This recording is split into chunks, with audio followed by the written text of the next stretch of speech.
Um, what do you think some of the challenges might be for someone trying to get started with what to do when there's too much to do? Well, I mean, I find the biggest challenge are people's just ingrained habits. It's the way that they're already used to managing their time or dealing with people or using certain systems. For example, email. Everybody seems to have this little system that they use for their email. And maybe it's not the most efficient, but it's working for them. I use Outlook. Other people use Gmail or, Lotus Notes, or whatever it is they're using, Mac.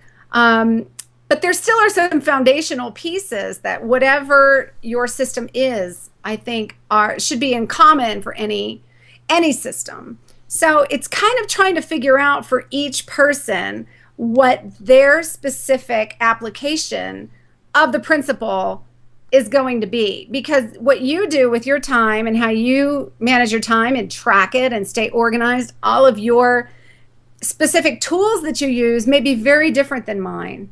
And so that's the hardest part, because anytime I get into a seminar, and I've got 50 people there, I probably have 50 different time management systems. And so I think that's really the challenge, is trying to show people, okay, you could do it this way, or you could do it this way, or watch how this person's using it, or here's my answers, because what I use is not necessarily going to be effective for you.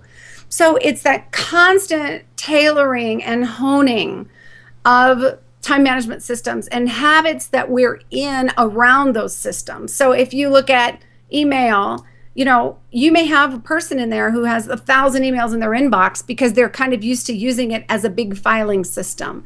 So trying to teach an empty inbox methodology that I use is very different for them, and so it's kind of trying to figure out that balance between shaking people up completely or just tweaking. Sometimes it's just a tiny piece of a system that needs to be fine-tuned. Okay, interesting. How do you think what to do when there's too much to do differs from GTD or other time management system methods? In all fairness, I haven't read GTD. I try not to read other productivity experts' work. I'm familiar with it, of course, as David Allen's a very well-known and well-respected author, a best-selling author of Getting Things Done. But I haven't actually read his book or many other productivity books for that matter. I, of course, read Stephen Covey's 20 years ago when I started Seven Habits, the late, great Stephen Covey. But so I do know about the system, but I can't specifically tell you what the differences are. As I understand it, GTD is a thought process, is an organizing methodology. I have a very kind of holistic view of productivity. It's not specific to capturing all of the commitments in my life, if I had to kind of summarize.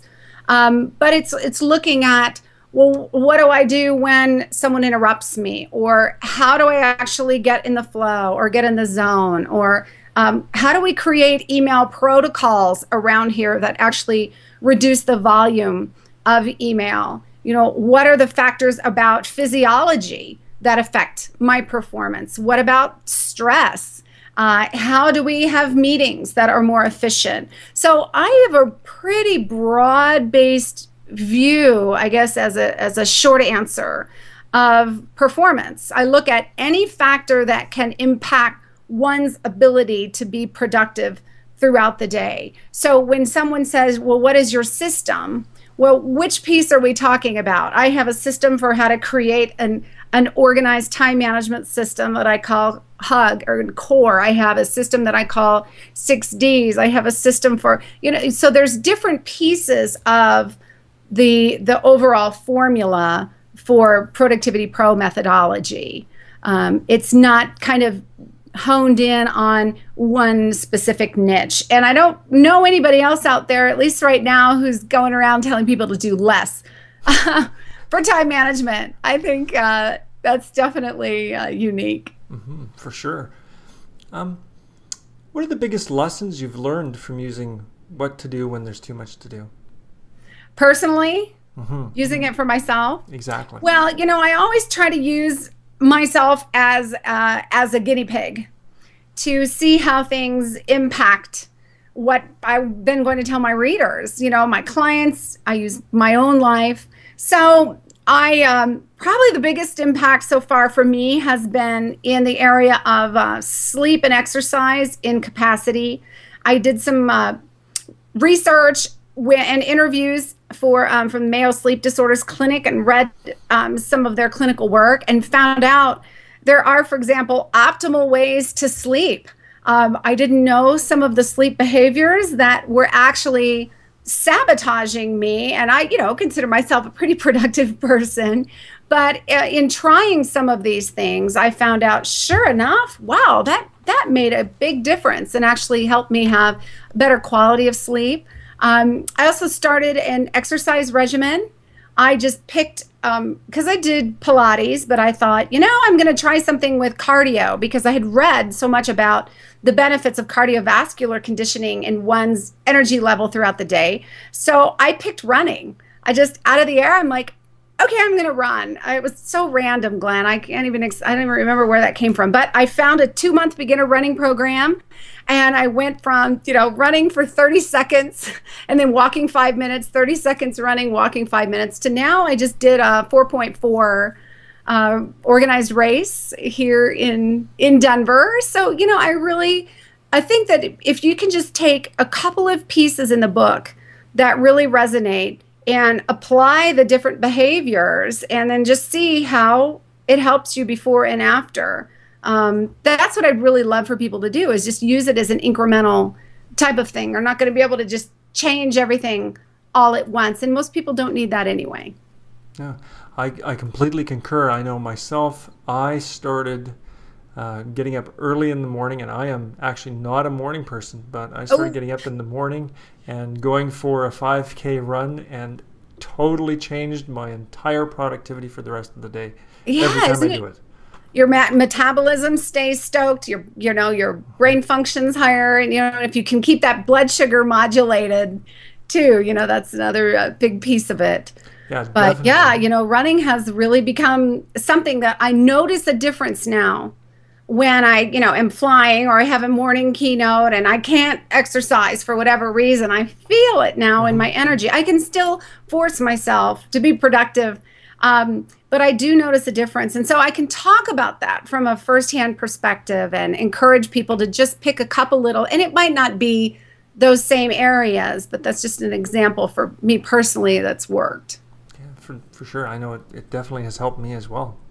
I wanted to ask you, what is your favorite tool to use to implement what to do when there's too much to do? My favorite tool? Well, gosh, I have a lot of tools I use in the way of little software programs. So one of the things that I look at is, okay, so if we're talking about doing less, how do I actually reduce keystrokes? I mean, I look at a lot of really bizarre things, Glenn. I look at clicks, how do I actually reduce clicks? And I count clicks. So there's a couple pieces of software that I found that I talk about in the book. One is called ShortKeys, ShortKeys.com. A little, $20 US piece of software. It's a text replacement utility. And you hit the number sign twice, because you would never type number sign in normal typing. And then you give it a code. And so I have probably 100 different codes that type strings of text. Okay, so number sign, SIG, types my entire signature. Name, company name, title, address, phone. I mean, how long and stuff that we type over and over and over again every day. So number sign, CC is my credit card number. Don't come and type on my desk. Number sign, L is Laura@theproductivitypro.com, because I was typing my email address so many times, right? And it's kind of a long domain name. And so when you count clicks and get used to using a short key editor like this, it probably shaved off about 20 minutes a day after I got on a roll and got really good with it. Another little piece of software that I found is called RoboForm, ROBOF, as in Frank, ORM, roboform.com.